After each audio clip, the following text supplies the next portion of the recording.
Chapter 39. Political Entanglements. Aemond.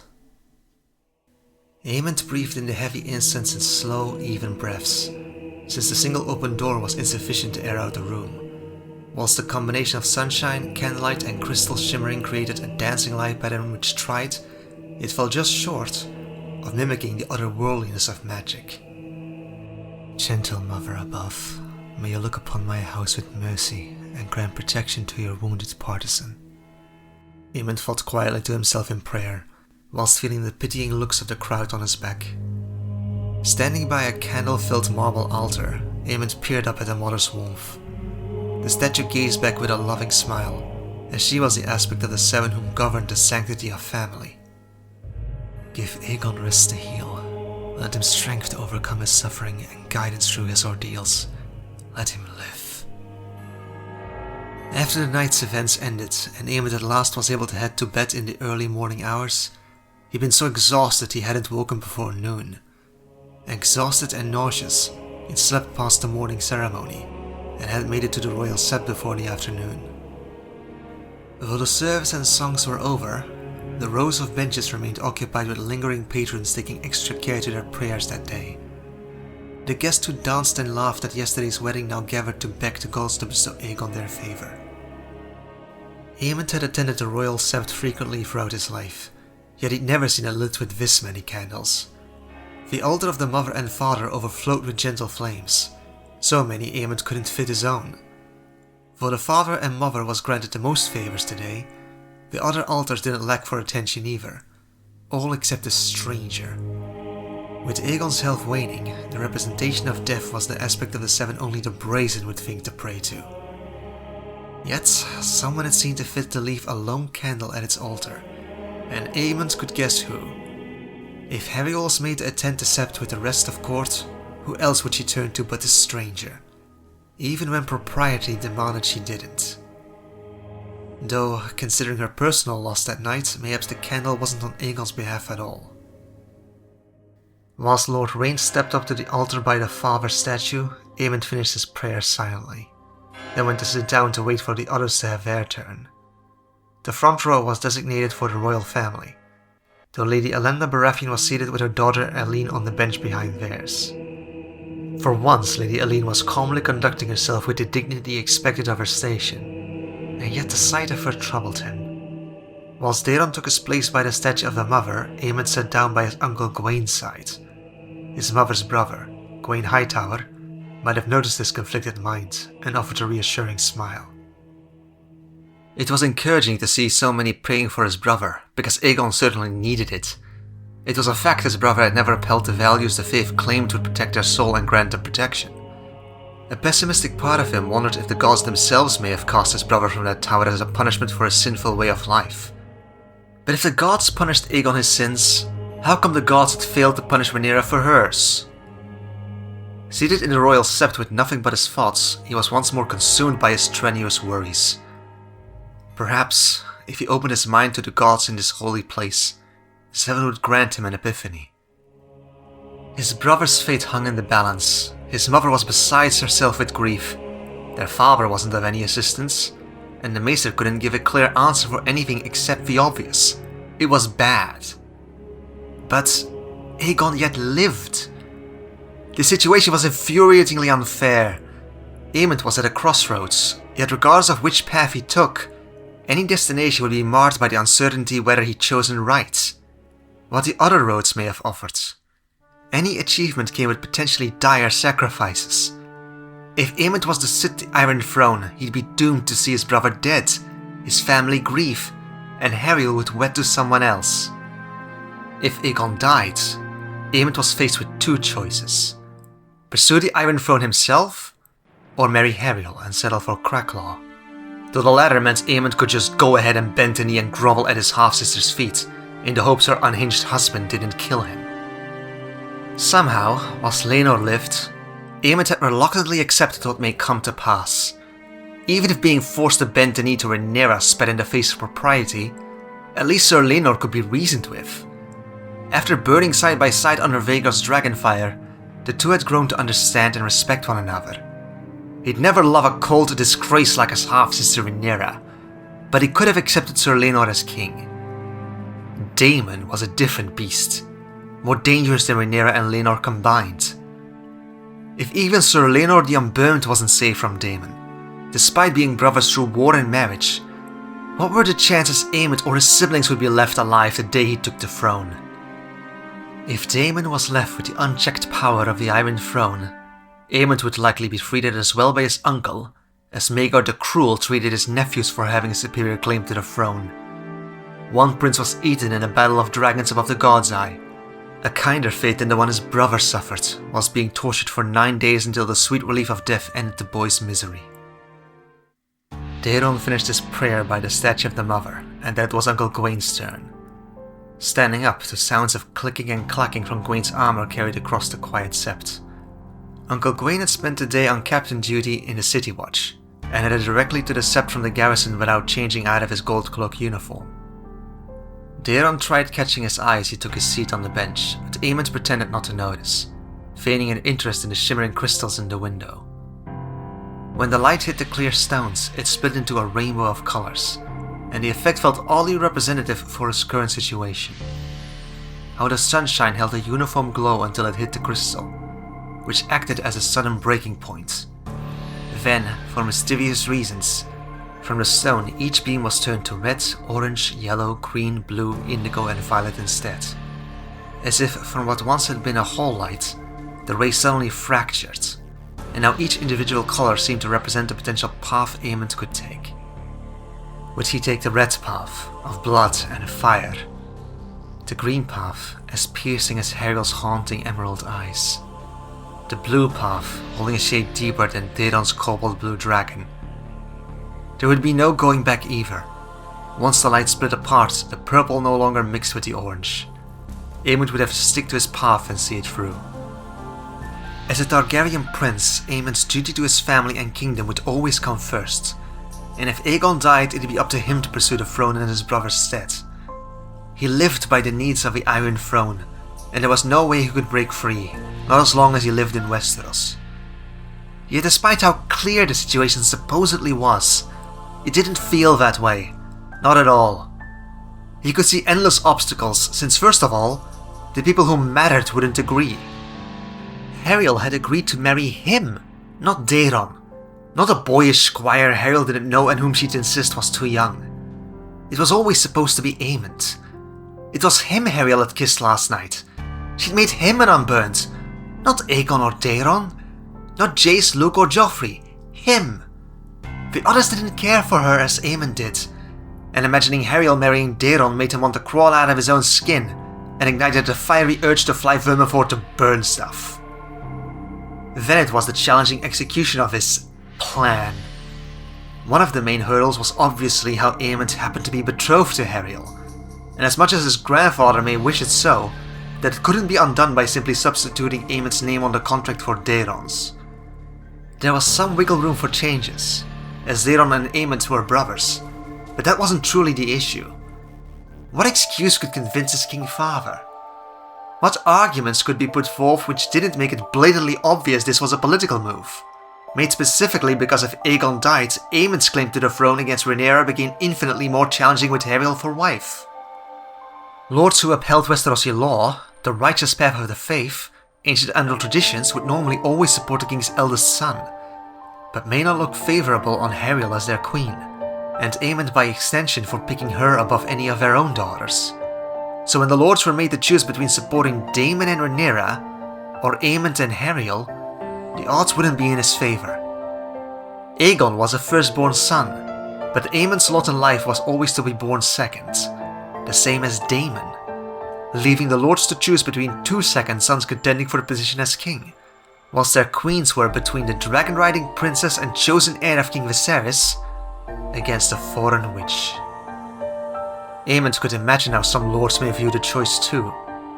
One Targaryen's second son is as good as the other, but Prince Daemon is older, war-hardened, and has already proven himself able to protect Westeros against the Triarchy.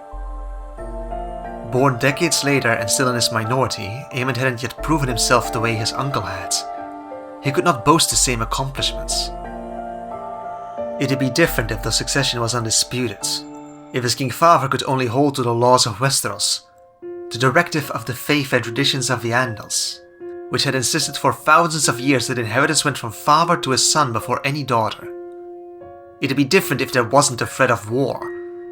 But despite blatantly committing high treason, naming a bastard as her successor to the throne, Rhaenyra stubbornly refused to back down, and the lords of Westeros wouldn't know of his half-sister's treasons.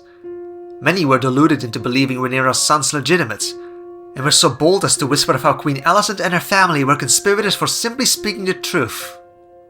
Yet regardless of that, those who saw the dangers Rhaenyra posed to the stability of the realm may yet value her marriage to Daemon, especially if the succession wasn't between the king's firstborn son and a daughter, but between two second sons. Daemon's achievements were widely known, and even if they might not support Rhaenyra, they'd back Daemon, assuming the madman would make a strong king whereas his wife would be feeble. With such opposing forces, it'd be political suicide for any prince contending for the Iron Throne to marry Ariel. Her strength was military power, not stability and legitimacy, and Aemond acknowledged the best option was to try and avoid war altogether. If Aegon died and Aemond still married Ariel whilst pushing his claim to the throne against Rhaenyra, he couldn't see anything but war. A war Aemond believed he could win, though having the backing of Rubius and Ariel's magic and dragons were crucial, but it would not be without significant loss of lives and destruction. War was better avoided for a peaceful transition of power, as was done when his father took the throne before his cousin Princess Rhaenys. Though for that to happen, Aemond needed to gain the overwhelming support of the Lord Seat rule. Everything Aemond did mattered, and his choice of queen was pivotal. A marriage to Ariel promised dizzying amounts of magical power, but she didn't hold a drop of royal legitimacy, and it was the latter that mattered to the majority of Westeros. Grandfather Otto was right about one thing. If Aegon died, the only way his family could have it all was for Aemond to marry politically well, and Daeron to marry militarily well. It was obvious, but it was obvious to more than just them. Daemon would sniff out the true intention of their maneuvering immediately, and Rhaenyra would bring the matter up with their father. The king was sick and absent, but he wasn't stupid. He'd questioned the timing of such a change of heart. Even if Aemond was made to lie by claiming he didn't want Ariel anymore, and had taken a fancy to the little hyperactive Baratheon lass, it just wasn't the proper excuse. To make his king father break the betrothal, he'd need an adequate cause, one that had nothing to do with Aegon, Rhaenyra, or claims, which would only come about through a smearing campaign, one bad enough it'd leave Ariel so unfavorable his king father would break the agreement.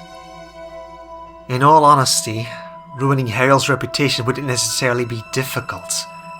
Except for House Velaryon, Celtigar and Stark, few had any regard for Ariel except what they'd heard through gossip about the Witch of Dragonstone, or her glowing golden gowns, which meant Ariel's good reputation rested on the favour of the royal family, and he'd seen how easily others had fallen from grace in the past. Yet, the idea of alienating Ariel simply wasn't acceptable. Aemond would not spread lies of infidelity, evil witchcraft, or loose behaviour when she'd done nothing to deserve it. Even if he hadn't loved her, Ariel had saved his life against Vhagar's dragonfire. Without Ariel, Aemond would not be alive, and wouldn't be around to push any claim against Rhaenyra to begin with. He owed her his life, and repaying that debt by dragging her reputation through the mud at the behest of ugly political scheming was the last thing he wanted. There was also the fact that if they tarnished her reputation so badly the king was forced to free Aemond of his betrothal to Ariel, that she wouldn't be fit to marry Daeron either. Likely she'd be so hurt and insulted she'd run to Rhaenyra's side, lending her magic and dragons to their cause without even demanding repayment, simply to get back at him for the injustice she'd faced. It wouldn't work, and fortunately Grandfather Otto knew it was unacceptable as well. No, his grandfather was intending to play the long game here, though it relied on Aemond's cooperation and efforts. They couldn't break their betrothal, but Aemond could just stop trying. He could stop giving Ariel attention, stop bringing her gifts, stop seeking her out. Aemond could cease visiting Ariel on Dragonstone and stop making an effort. He could stay away and leave her to grieve the grotesque injustices done to her dog on her own. Instead, he'd push her away with dismissive indifference, push her towards Cracklaw and far from course. He'd stop writing her, and if he wrote him, any reply would be written by someone else in his stead. Likely Daeron would be made to fill the gaps of his absence, so Aemon's substitute could endear himself to Heriel and Rubius. His grandfather would then throw material distractions to camouflage the political moves being made, and counsel Hagrid and Heriel to focus on the new dragon sanctuary, allowing time and distance to swallow up the hurt and confusion caused by Aemon's sudden coldness. Then, as Crackle took shape, Heriel and Hagrid would become indebted to the crown, as they'd be creating a stronghold that was only truly theirs granted Heriel married into House Targaryen, a clause she had yet to fulfill.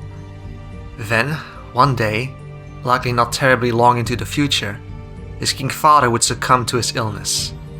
Then, when the crown and new regime came to collect their debt owed, Heriel would be made to pay it with a marriage to Daeron, whilst Aemond would be free to marry the Baratheon girl. Yet, by the time that happened, would his grandfather's plan work? Would his neglect leave Heriel so mistreated she'd welcome Daeron in his place? Or would Heriel realize the truth? Would knowing even make a difference? She'd hate him. Outside, a cover of clouds drifted before the sun, blocking out the afternoon rays, and the rainbow of color shining from the crystals faded away. Gone. Then, to make matters worse in a way that sent shivers down Aemon's spine, what if he did do his grandfather's bidding? If he successfully alienated Heriel and her inheritance to clear a path to marry a bride befitting to the realm, only for everything to turn to ash like a forest under dragonfire when Aegon miraculously survived? Then it would all be for nothing, leaving Aemond with no rulership, no Heriel, no inheritance. Yet he couldn't afford to wait and see where the pieces would fall, so he could make an informed decision later. Laenor had already died. Rhaenyra and Daemon were gaining a steadier hold on the throne. Aegon might die. His father might die. The political situation was changing from moon to moon, and Aemond had to choose one without the benefit of proper oversight. Aemond's world kept being flung into disarray. With Aegon's life resting in the hands of the gods, and to a lesser extent the Maester, all Aemond could do was distract himself. After making his appearance in the Sept, Aemond decided to give himself a project, and instead made inquiries regarding what the hell happened to Fang. It was rather convenient that his uncle was a captain in the City Watch, and so he invited Gawain and Daeron to join for supper in Aemond's chambers. The soup was simple but rich in taste, and more importantly the first meal Aemond was able to keep down after his illness. Whilst the brothers were sipping their steaming carrot and butternut squash soup, their uncle had already finished. Pushing back his chair, Gawain had nudged his bowel aside to make space for his drawing equipment, and was multitasking between doing artwork and sharing the latest gossip from the castle barracks. Commander Luther threw the men from yesterday's dungeon patrol into the cells they were supposed to guard. He's out for blood, Uncle Gawain summarized, briefly glancing up from his drawing to address Aemond before returning to his sketch. The commander of the City Watch is throwing his own men into the black cells, Aemond asked sharply. I doubt it'll be a permanent stay. It's to interrogate them over their spectacular failure during the wedding, Gawain assured, not taking his eyes off his drawing. The commander is under pressure to produce adequate answers for more than the king. Prince Daemon had words with him as well, and the commander doesn't want to lose face, at least not more than is already lost. Lady Heriel is a ward of Princess Daemon's wife, and this doesn't look good for us. The security gap casts the entirety of the City Watch into question, and Prince Daemon...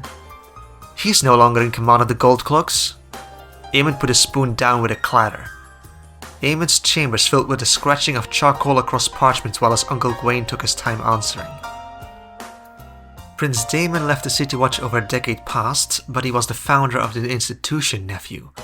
Sir Howard Strong held the position of commander for nearly a decade, and even if he didn't have the sharpest brain, he was strong enough to be feared, had a temper, and his father had sense enough for both of them. While Sir Fishcrab has proven a steady leader since his passing, but there's many men within the City Watch who haven't forgotten Prince Daemon. Gawain paused briefly to put his journal down, and reached for the wash bowl used to clean their hands before supper. The liquid stained dark from the coal on his hands before he dried off the remaining smudges on the cloth. He's the one who raised them from a disorganized patchwork of individual sellswords hired to guard the city and pulled them together, institutionalized the security of King's Landing and gave them their gold cloaks. Aemon tapped his fingers against the tabletop and thought. To him it appeared as if the City Watch had always been around, and their bright cloak's presence was as much a part of the castle as the red walls. Yet, this reminded him once more of the many ways Daemon had lived longer and more influentially than himself. Only a few years before his birth, the City Watch hadn't existed. Before then, King's Landing hadn't had an official guard patrol system until Daemon amended that gap. It was noteworthy how decades after Daemon left, there remained guards who considered the rogue prince more important to please than the king. Those same men were keeping the castle and city Aemon lived in safe. With hands that no longer stained, Gawain turned his work around, displaying the drawing for their inspection. "What do you think?" Gawain asked, presenting a journal page where he'd sketched a likeness of Daeron in charcoal. Uncle Gawain was first and foremost a knight, but he also had great skills with art. He'd become known to bring his journal nearly everywhere, and how he spent a sizable chunk of his allowance on parchment and art supplies. He usually kept sketches done in charcoal, but he was skilled enough with paints he'd created a few landscapes of Old Town which hung on display in the Queen's apartments. "This is great work, Uncle. I wish I was blessed with such talent," Daeron said. "Do you have any of Aegon?" Gawain turned the pages towards the front, opening the journal to an illustration of Aegon and Sunfire. It was refined and detailed in a way he hadn't had time to do for Daeron's sketch. "That is excellent, Uncle Gawain. So... Yes, very striking, but did the interrogations bear fruit?" Aemon cut off Daeron. They were getting off track, and talking about art did not aid Aemon to do something, to fix an issue that wouldn't backfire on him. Uncle Gawain pulled back the journal and opened it to a fresh page. "A guard known as Slow-Ear witnessed Fang be brought down yesterday afternoon. The dog was brought in along with a gold cloak he couldn't name, though he insisted he'd seen him before, and Slow-Ear mistook Fang to belong to the guard himself. Several of the men have hounds, and sometimes they're useful to find stuff, especially somewhere as dark as the 4th level. Slow-Ear didn't ask questions and let them enter. He didn't start wondering what was happening once the dog was tortured either. He's called Slow-Ear for a reason, nephew," Gawain said dryly. "Yet he was hardly the only guard on duty last night," Aemon said, challenging his dismissive tone. "What are everyone else's excuse?" Gawain smiled sharply. "It's the 4th floor of the Black Cells, lad. The sound of agony is not uncommon there. If you spend any time down in that rotting darkness, you make it a habit not to listen too closely." Aemon rolled his eyes. He knew prisoners were tortured there, but he expected the sound of a dog yowling in pain to differ from those of a man. It wasn't something done daily either. Besides, the Red Keep currently didn't hold any prisoners who required the ministration of the Lord Confessor. As the royal torturer, only Lord Larys Strong had the authority to make the prisoners admit their guilt, regardless of how far he had to go to get that answer. Yet the crippled man had confirmed that the only prisoners at present were the usual law-breaking rabble, temporarily detained until they could be sent to the wall. At the same time, Aemon was careful about trusting his words at face value. Larys had access to the cells, was a Lord Confessor, and quite spiritually twisted from it. Aemon had not forgotten that not long ago he'd called Hariel a foreigner with queer magic and licentious customs, an opinion wildly out of line coming from a man who tortured men to carry royal favors. Yet he wasn't the only one with access to the Black Cells. He shared access with the Master of Laws, the commander of the City Watch, and the members of the Kingsguard. Circumstantial suspicions aside, it didn't add up. Regardless of the many sins he'd have to repent before his deathbed to have a chance of entering the 7 heavens, in life Larys was watchful, collected and methodical, whilst the senseless dog mutilation was entirely unfathomable. More likely it was the machinations of someone like Daemon. He likely wasn't happy about the betrothal and could have stolen Fang into the dungeon in a plot to make Aemon's family look guilty. Why though? Daeron put down his spoon. Why what? What is the purpose of torture? Once a person is under your power that way, you have the option of detaining, killing or setting them free. But to torture them, that is done with a purpose, for a cause. Eamon said thoughtfully. If this was done to send Rubius a threatening message, then outright killing the dog would be more effective. A simple knife to the neck behind the kennels and the dog would be dead. Job completed quickly, cleanly and silently with next to no chance of learning who was responsible. If they still wished to make a point of their actions, they could have cut the head of Fang and left it somewhere Rubius would find it. They didn't though. Instead, the culprit went through quite a hurdle, smuggling the dog from the kennels, past the guards into the dungeons, where the dog was locked in a cell to be tortured. His uncle hummed agreeable. It doesn't seem right, does it? Who among us foresaw that Lady Harriel would force her way down to the cells? That she had witchcraft to pass our defenses unnoticed? That she would find the dog mere hours after it was stolen? The culprit likely didn't know that either. Eamon could have predicted that, but he'd long since noticed that not everyone paid as much attention to Harriel's magical repertoire as himself. They were too wrapped up in Rubius Hagrid. His size, his intimidating appearance, his noteworthy sturdiness, his immense strength, his control of dragons. He was so distracting that few noticed Harriel displayed a greater magical repertoire. As people didn't quite understand how their magic worked, Eamon sometimes wondered if people mistook Harriel's spells for Hagrid's doing. If that is the case, putting the dog in the cells could have been an attempt to keep their violations hidden. Gwyn continued, unaware of Eamon's trail of thoughts. But if this was about threatening Lord Rubius or Lady Harriel, why hide the grievous condition of the dog? By the time she found him, the dog was badly hurt yet still alive, indicating the torture wasn't finished, only held at a reprieve. It's almost as if...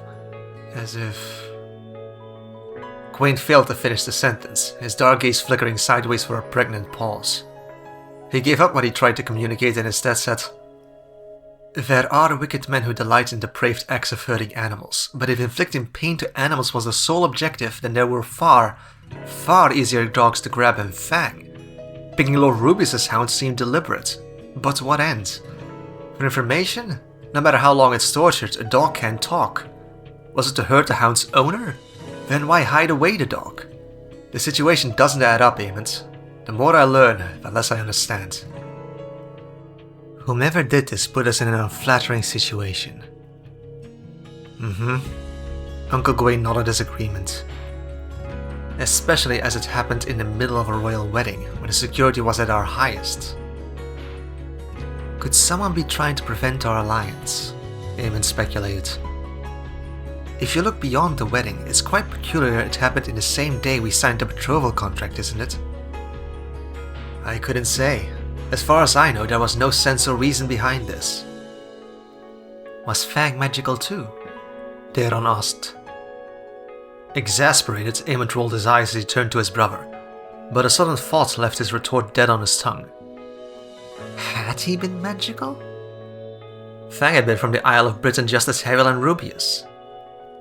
Daron and Gwyn waited expectantly for an answer Eamon found he couldn't give. To the naked eye, Fang had appeared like any hound. Intimidating in size, but unquestionably a dog. But to the naked eye, Harriel appeared a normal maiden too. Was there a magical breed of dogs the way they had magical spiders and birds? If so, could Fang have been magical? That meant someone had killed the only specimen of a magical hound in Westeros before they had fought the cider litter from him. I'm uncertain. You'd have to ask Rubius, Eamon said softly. Likely not, Gwyn speculated. If the dog was magical like his owners, how could it be killed? Mayhaps. Eamon considered it, but he didn't get to think long before a knock turned their attention towards the door. Lord Ormond Hightower, my prince, the guard called from the hallway.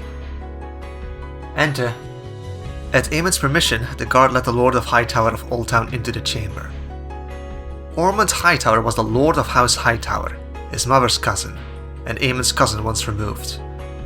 Daron had served as a page for Ormond during his fostering in the city of Old Town, and now that he was old enough had risen to the rank of squire, diligently working to become a knight. There had been a time Eamon had envied his younger brother that, when he dreamed of proving himself worthy of knighthood. He still could become a knight, and Eamon knew Sir Criston trained him with the same diligence he did his official squire. But it had been different before. Back when Daron was first offered a place in Old Town, Eamon had yet to bond with Vermivor. He'd been frustrated that his mother's family overlooked him in favor of Daeron, yet couldn't truly express that aloud, as he'd simultaneously feared if he tried to become a knight, it was equivalent to signing himself up for a lifetime service as a Kingsguard. "Afternoon," Ormond said, making himself comfortable in the seat next to his cousin Gawain. The two smiled, friendly and without issue, whilst Aemond observed their easy camaraderie. They were of the same house, yet Ormond was the eldest son of the main line, whilst Gawain was the youngest son of the spare heir, yet somehow there was no tension between the two cousins. How come the Hightowers were so dutiful and honourable? Ormond had complete control of their seat of power, and the succession was undisputed. And why couldn't the Targaryen side of his family do the same? No daughter of House Hightower had bastards. There were no inheritance pilferers or acceptance of indecent conducts. No, it was orderly and proper. Gawain was the youngest son of Otto Hightower, who himself was but a second son, and Gawain accepted his position in his house. He'd never coveted an inheritance beyond his birth station. He had become a knight and served his king as well as the rightful lord of House Hightower with dignity.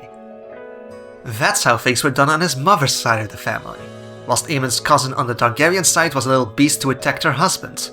Aemond's half-sister was a spoiled sinner, his nephew's bastards, and his parental uncle was playing dangerously with the lines of kinslaying. "How are you faring?" Ormond asked.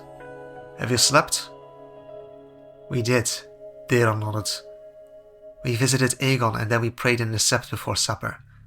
Have you eaten? We could send for more." No thank you, I've had my supper too." "Where have you been?" "At a council meeting." "About Aegon?" Aemond guessed. It was rare for the small council to invite lords of the realm to their meetings, but the events of last night affected Ormond as well, both as a concerned family member and as a lord. Ormond nodded. "Amongst other matters." "The dog?" Gawain asked, and when Ormond nodded, Aemond was struck by the absurd picture it painted in his head. Imagining the Hand, the Master of Ships, the Master of Coin, the Master of Laws, the Lord Confessor, the Grand Maester, the Lord Commander, Lords of the Realm, the Queen and the King himself, all gathered for a dire meeting to discuss a dead dog. It was bizarre. "That too, but there's more." Ormond stroked his chin as if considering where to start. "Lord Corlys has named his succession." Aemond straightened in his seat. "It's only proper of Lord Corlys to make his will clear before returning to war," Uncle Gawain mused. "He might die." That wasn't entirely accurate though. "Perhaps, but only if Lord Corlys has made any controversial changes," Aemond noted. "Before his death, Sir Laenor made his will clear, as he wished to be succeeded by my nephew Lucerys. Unless Corlys doesn't intend to uphold his son's wishes, there wouldn't be a need." Straightening the creases on his silk grey tunic, Ormond was failing to hold back a satisfied smile. "Indeed. In the wake of his heir's death, Lord Corlys has opted to disregard Sir Laenor's eldest sons, both Lucerys and Joffrey, and has formally named his youngest grandson, Prince Viserys Velaryon, as his chosen successor to Driftmark." His head snapped to Daeron, whose expression had turned owlish with surprise. That soon gave way for sheer gleefulness. "Lucerys has been disinherited?" Embarrassingly, Aemond's voice broke mid-sentence. "For the babe on Dragonstone, for Prince Viserys." "Indeed." Ha! Daeron covered his mouth as he sputtered and laughed. "If we ever needed some good news, it's today," Gawain said, grinning from ear to ear. Morbidly curious, Aemond only wanted to know of the backlash. "How did the council react? The king?" Ormond smirked. "It created quite a commotion. You can only imagine the stir. Lord Corlys barely stayed long enough to tell the king and council his decision, then took his leave. He left with his wife astride her dragon shortly thereafter." Aemond joined Daeron's laughter. Oh, what he wouldn't have paid to have witnessed that. He should have snuck into that secret passage he discovered with Heriel and spied from the shadows. Vindication filled his chest. A sun of lightness easing his troubles during an hour when just about nothing was going right. Aemond wondered if Lucerys had been told yet. Mayhaps he was being informed of his disinheritance this very moment. Would he have a fit of rage, call it unjust, curse the birth of his brother, Rhaenyra could attire her bastards in seahorses and betroth them to a true Valyrian, but their true colours shone strong, displaying their Riverlands heritage instead of those belonging to the ancient lords of the sea. Lucerys was finally getting what he was owed. Nothing. See how he enjoyed it. At long last, Lucerys would be made to taste the bitterness of being dismissed, and Aemon for one couldn't wait to see him fall from grace. That served the bastard for the rude way he'd kicked him off the bench last night too. However, there was a tiny, nagging whisper that wouldn't leave him be. Memories of the way Sir Laenor died kept intruding on his moment of vindication. Sir Laenor had named Lucerys his son, with his dying breath, and try as Aemon might, it kept bothering him. The strong boy wasn't his blood, yet Laenor had looked at Lucerys with more regard and love than Aemon's father had ever done for him. For all of Sir Laenor's many flaws, they'd burned together under Vhagar's fire, and now it left a bad taste in his mouth to ignore what Aemon knew to have been Laenor's intentions. Disrespectful. Though he had enough sense to stomp the doubts down. Such doubts and second guesses did him no favors. How did he excuse his decision? Did he speak the truth? Aemon asked, because this would affect more than just Lucerys. His brothers were as much bastard as he was. No, Ormond sighed. But Lord Corlys is no fool. He made a lengthy speech of how Sir Laenor was devastated by the death of his daughter Aemma, and his final days were spent worrying for Prince Viserys. Basically, Lord Corlys claims the reason behind this change is to honor his dead son's memory. That's a load of rubbish, Daeron noted. It's because Prince Viserys is the only grandson he's got. Allegedly, Ormond said, teasing them with a wink which his cousin ignored, answering Daeron directly instead. Aye, but the only acceptable form of rubbish Lord Corlys could use, unless he wished to lose his tongue, lad, Gwaine said. The announcement wasn't received well, and there was yelling, Ormond admitted. But Lord Corlys managed to quiet the king, the princess, Prince Daemon and Lord Beesbury by reminding them that his grace once did the exact same. A couple decades ago when he changed an undisputed succession too. He disinherited Daemon and named Rhaenyra his heir after the death of a loved one. The wave of relief settled slightly at that reminder. Rhaenyra hadn't only disinherited Aegon. The greedy shrew had first thrown their uncle out of the succession too, and the realm had accepted it. That was long ago though, and the stale oaths made to a princess whilst the king remained without a son didn't hold up to the current political climate. The king had 3 sons now. Hopefully. Ormond's demeanour fell, becoming more serious. That was the end of the council though. I'm afraid it ended on a better note than it started. In all fairness, I suspect the princess was already aware of Lord Corlys' intentions. She surely wasted no time, and before the man had a chance to say his piece, she began the council meeting proactively, and the king enabled her. He didn't like the sound of that. What did she do? Using the same argument of Daeron being fostered with us in Old Town, Ormond said annoyed, nose wrinkling. Rhaenyra requested for Helaena to be fostered to the Dragonstone, alongside Jacaerys to give the betrothed couple a chance to get to know each other, and familiarize herself with the castle she'd one day be lady of. Aemond blinked. Pardon? Gwaine asked. Helaena is being fostered to move to Dragonstone? Daeron clarified. Aye. Mother allowed that? Aemond protested. Your mother wasn't there. She's yet to leave Aegon's bedside. Throughout this doomed day, Aemond had been given a couple minutes of happiness only for it to be smashed to pieces once more. Helaena, living on Dragonstone, as a ward of their half-sister. She dares? Daeron snarled. This is a shameless scheme to use Helena's legitimacy to further Jacaerys's. Aye, that was the reason for the betrothal in the first place, lad. Gwaine looked worried. The timing, though, you don't think the princess might try to push up the marriage? The room plunged into worried looks and a charged silence. What if Rhaenyra tried marrying Jacaerys and Helaena earlier than intended? It was supposed to wait another year, but with Lucerys being publicly dismissed, she was clearly acting irrationally. It went beyond legitimacy too. Helaena would be at their sister and uncle's mercy. And how would that play into everything else? Another sharp knock rang through the room.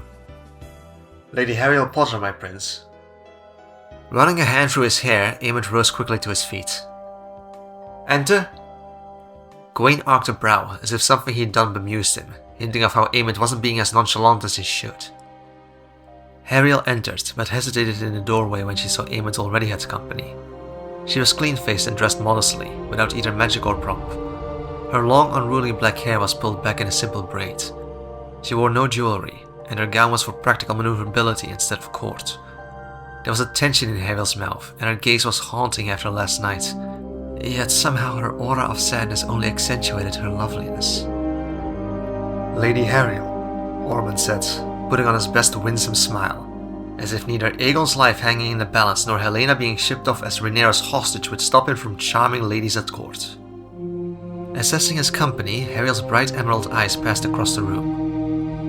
Prince Daemon, Lord Ormond, Sir Gawain. She greeted them in turn before turning last to Aemond.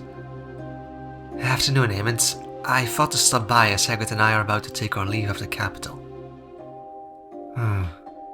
It wasn't unexpected, yet the disappointment was there. So soon?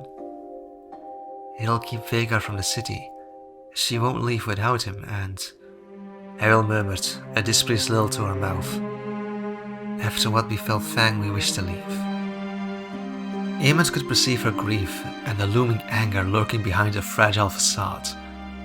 Any other day he'd have reached out to take her hand, done something, yet he could only stomp on the urge, straightening his posture as if he was at court listening to petitions, instead of talking to his betrothed about death and misery.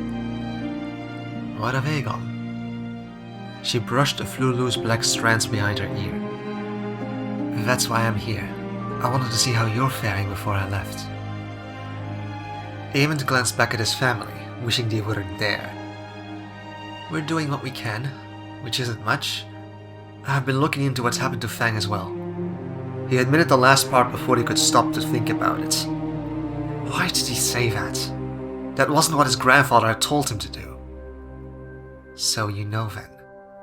She stressed the question in a calm tone, more collected and low-pitched than was normal for Harriel. I wasn't sure you had been made aware. Have you learned anything? I'm working on it. Harriel nodded, her expression hard. So am I. One could wonder how she'd do that from afar though. She was leaving. She waited a beat, as if expecting him to say something. When Aemond didn't, she sighed and changed the topic. I also thought to fly to Cracklaw and see the place for myself. Oh? Would you accompany me? Once again, Aemond peered over at their spectators, wondering how they interpreted this interaction. If they could guess what Otto wanted, even if they hadn't been told outright. I can't, not with Aegon in such condition. I didn't mean not now, I mean after.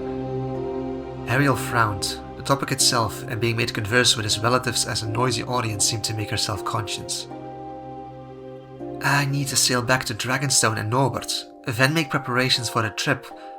For in a few days, only if Aegon is...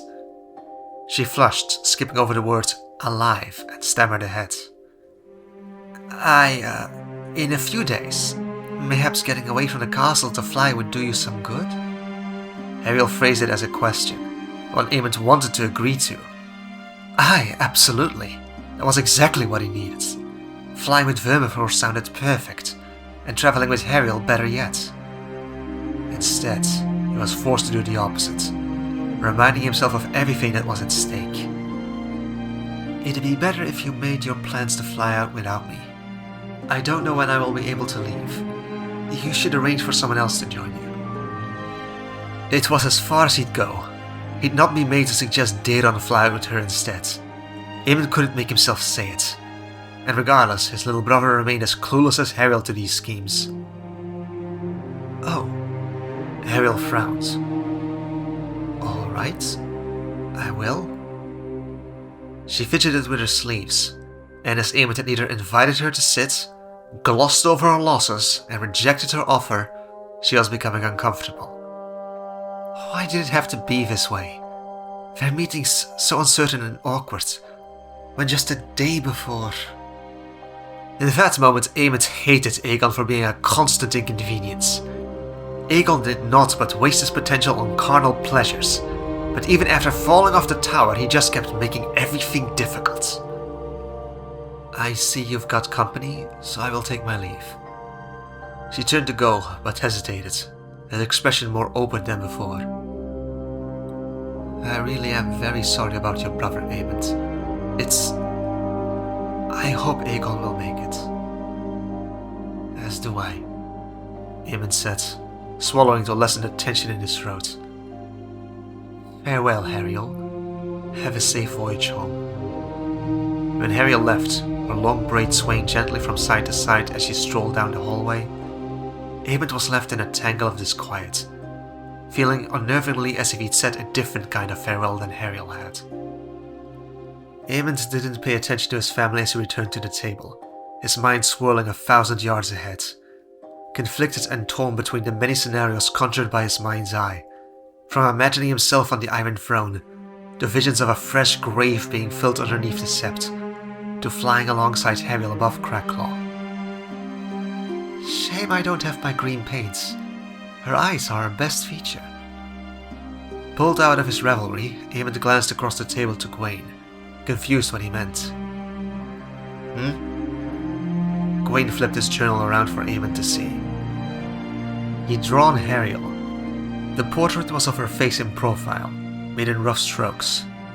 Gwaine had caught the arc of her nose, her scar, and even from the side, the sadness was palpable, whilst the hard strokes of Cole had been used effectively to replicate her black long hair. It wasn't perfect. Gwaine was correct that Cole couldn't replicate Hariel's eyes, and her face wasn't that round, but it was an impressive achievement considering how short a time she'd been there to model. Is this more to your tastes, nephew? Gwaine said sharply, which made Aemond think he might have insulted his uncle with his dismissive reaction to his previous drawing of Daeron. It's very impressive, uncle. Once Aemond had his fill of the art, he returned Gwaine's journal to its owner, sank back in his chair and tried not to dwell. Predictably, he failed. Instead, what Aemond found himself craving more and more was to seek Vermithor, the only uncomplicated relation left in his life, and fly.